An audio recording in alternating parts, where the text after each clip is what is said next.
ভাগে কোরবানি দেওয়া যাবে কিনা? আমাদের দেশে আলহামদুলিল্লাহ যারা বাড়িওয়ালা, যাদেরকে আল্লাহ তাআলা অনেক সম্পদ দিয়েছেন, আপনারা তো একাই একটা প্রাণী, দুইটা প্রাণী, তিনটা গরুকে একাই জবাই দেন। আলহামদুলিল্লাহ, এটার জন্য আল্লাহ তাআলা আপনাদের উত্তম জাযা দান করুন। তবে যাদের অত বেশি সম্পদ নাই, যারা মধ্যবিত্ত, হ্যাঁ, তারা যদি চায় একাধিক শরীক হয়ে, অর্থাৎ 2 জন, 3 জন, 4 জন, 5 জন, 7 জন, সর্বশেষ 7 জন পর্যন্ত একটা প্রাণীতে কোরবানি দিতে পারবেন। কয়জন? সেখানে বেজোড় সংখ্যা হওয়া জরুরি না, কিন্তু ভালো করে শুনে রাখবেন। 2 জন হলেও দিতে পারবেন, 3 জন হলেও দিতে পারবেন, 4 জনও দিতে পারবেন, 5 জনও দিতে পারবেন। এখানে আরেকটা কথা হলো, অনেকেই মনে করে যে আমরা 2 জনে মিলে একটা গরু ক্রয় করেছি, এখন আমাদের পাশে আরেকজন ভাই আমাদের সাথে কোরবানি দেওয়ার জন্য ইচ্ছা প্রকাশ করেছে, এখন তাকে নেওয়া যাবে না। না, বিষয়টা এরকম নয়, তাকেও আপনাদের সাথে শরীক করতে পারবেন। অর্থাৎ প্রাণী ক্রয় করার পরেও যদি কাউকে শরীক করেন, এটাও জায়েজ আছে। এবং একাধিক ব্যক্তি এক গরুতে, এক মহিষে কোরবানি দিলে এটাও জায়েজ আছে। নাম্বার 2, নামের তালিকা। যারা যারা কোরবানি দেয়, এই বিষয়টা খুবই গুরুত্বপূর্ণ। আমরা মনে করি যে যারা যারা কোরবানি দিবে এদের নামের তালিকা দেওয়া হয় কি হয় না? হ্যাঁ, নামের তালিকা দেওয়া উত্তম, মুস্তাহাব।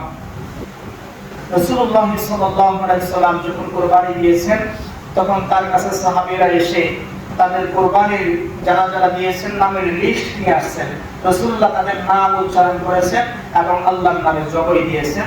তো কেউ যদি তাদের কোরবানি দাতার নাম, বাবার নাম লিখে যদি যিনি জবাই করবেন, যিনি হুজুর কিংবা মৌলভী, সে জবাইকারীর হাতে দিয়ে দেয়, তিনি আগে নাম প্রকাশ করবে, তারপরে গরু কিংবা মহিষকে জবাই দিবে। এটা হলো মুস্তাহাব আমল। তবে যদি নাম উচ্চারণ না করে কোনো সমস্যা নাই, কোরবানি হয়ে যাবে, কারণ আল্লাহ তাআলা আপনার তাকওয়াকে পছন্দ করেন। নাম্বার 3 প্রশ্ন হলো যে গোশত অনুমান করে ভাগ করা।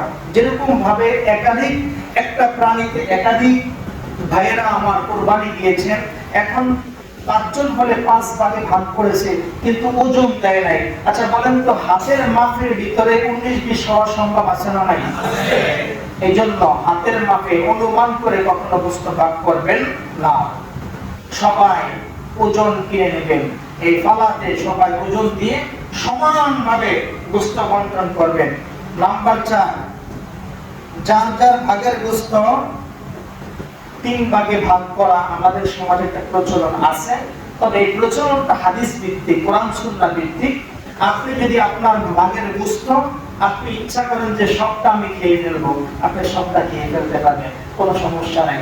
আপনি যদি চান যে আমি 2 ভাগ করব, 1 ভাগ নিজে খাবো আর 1 ভাগ গরিব অসহায়কে দিব, তাও পারবেন। আপনি যদি চান আমি 3 ভাগ করব, 1 ভাগ নিজে খাবো, 1 ভাগ আত্মীয়-স্বজনকে দিব আর 1 ভাগ মিসকিনকে দিব, এটা হলো সর্বোত্তম আমল, এটা হলো মুস্তাহাব। তারপরে ঋণ করে কোরবানি দেওয়া যাবে কিনা, এটা তো আলোচনার ভিতরে বলেছিলাম।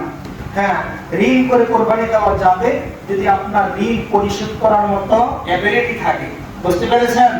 কিন্তু যার কাছ থেকে ঋণ করে কোরবানি দিয়েছেন, কোরবানির পরে 6 মাস পর্যন্ত আপনার পিসি করবে, জোতার চামড়া শেষ হয়ে যাবে, টাকার অস্তিত্ব মাটি হয়ে যাবে, তারপর টাকা দিবেন না, এরকম যদি সম্ভাবনা থাকে, তাহলে ঋণ করে কোরবানি দেওয়া আপনার জন্য নিষেধ।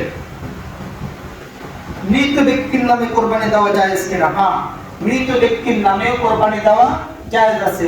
রাসূলুল্লাহ সাল্লাল্লাহু আলাইহি ওয়াসাল্লামের জামানায় এবং রাসূলুল্লাহ সাল্লাল্লাহু আলাইহি ওয়াসাল্লাম নিজেও তার আব্বা আম্মার নামে কোরবানি দিয়েছেন। গরু মরার পর চামড়া ছাড়া আমাদের দেশের ভিতরে কেউ হাজির, এই বিষয়টা খুবই গুরুত্বপূর্ণ। যারা কোরবানি দিচ্ছেন, দেখা গেছে যে প্রাণীটাকে জবাই দেওয়া হয়েছে, এই প্রাণী এখন লড়ে চড়ে, হাত পা নাড়াচ্ছে, হ্যাঁ, এই সময় চামড়া কাটা শুরু করে দেয়। খাস করে এই কাজগুলো কসাইরা করে, এরকম আছে না? আছে। খবরদার, রাসূলুল্লাহ সাল্লাল্লাহু আলাইহি ওয়াসাল্লাম বলেছেন, কোন মানুষ যদি প্রাণী জবাই দেওয়ার পর ওই প্রাণীর নিঃশ্বাস পরিপূর্ণভাবে বের না হয়ে যায়, তার আগে যদি চাকু দিয়ে খোসাখুসি করে চামড়া ছিলে, আর ওই সময় হতে পারে ওই প্রাণীটা স্ট্রোক করে মারা যেতে পারে।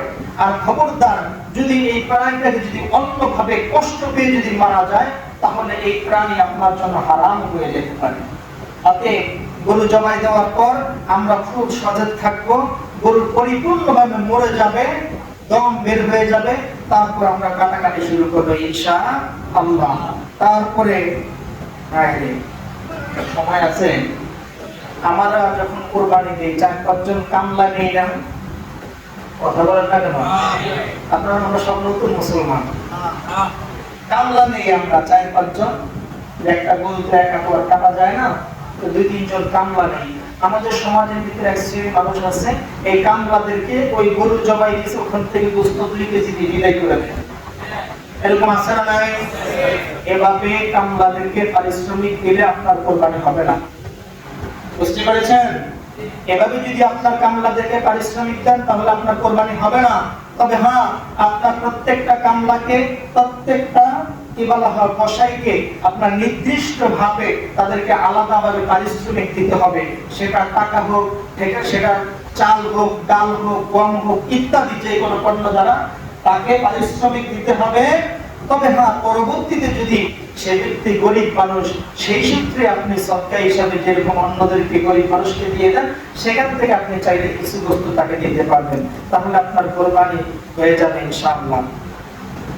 9 নাম্বার প্রশ্ন, যে অমুসলিমকে গোশত দেওয়া যাবে কিনা? আপনার কোরবানির গোশত অমুসলিমকে দেওয়া যাবে কিনা? প্রশ্নের জবাব হলো হ্যাঁ, আপনার অমুসলিমকে আপনার কোরবানির গোশত দিতে পারবেন, কোনো সমস্যা নেই। একজন অমুসলিম যদি আপনার ঘরের সামনে আসে কিংবা আপনার বাড়ির সামনে এসে হাত বাড়ায়, কিংবা আপনার প্রতিবেশী খুব গরিব মানুষ, আপনি চাইলে তাকে কোরবানির গোশত দিতে পারবেন, কোনো সমস্যা হবে না। তারপরে এটা হলো সবচেয়ে হাসির প্রশ্ন জবাব, যে আমাদের দেশের ভিতরে কোরবানির গোশত কতদিন রেখে খাবো, এটা নিয়ে গ্রামে গঞ্জে খুব ঠেলাঠেলি হয়। কোরবানি দিচ্ছে এই বছর, আগামী বছর কোরবান আসতেছে, এখনো 30 দিন কোরবানির গোশত শেষ হয় নাই, এটাকে নিয়ে সমাজে খুব ট্রল করে, আছে না নাই? হ্যাঁ, আপনার কোরবানির গোশত আপনি যতদিন ইচ্ছা ততদিন আপনার রাইখা খাবেন, ফ্রিজে রাখেন, রান্না করে রাখেন, কিংবা বক্সের ভিতরে রাখেন, যেখানে রাখেন, যতদিন ইচ্ছা আপনি ততদিন রেখে খেতে পারবেন, এর কোনো সমস্যা নাই। অর্থাৎ শরীয়তের দিন তারিখ নির্দিষ্টভাবে আপনাকে দেয় নাই যে আপনি এতদিনের ভিতরে খেয়ে শেষ করতে হবে। যেহেতু আপনি কোরবানি আল্লাহর জন্য দিয়েছেন, আপনার তাকওয়া, আপনার দিলটাকে আল্লাহ তাআলা পছন্দ করেন। আল্লাহ তাআলা আমাদের সকলকে ইখলাসের সাথে আমলকে, নিয়তকে পরিপূর্ণ করে আমল করার তৌফিক দান করুন। যে বিষয়গুলো আলোচনা হয়েছে আল্লাহ তাআলা সঠিকগুলো আমল করার তৌফিক দান করুন, ভুলগুলোকে আল্লাহ তাআলা আমাদের সকলের জন্য ক্ষমা করে দিন। ওয়া মা তাওফীক ইল্লা বিল্লাহ।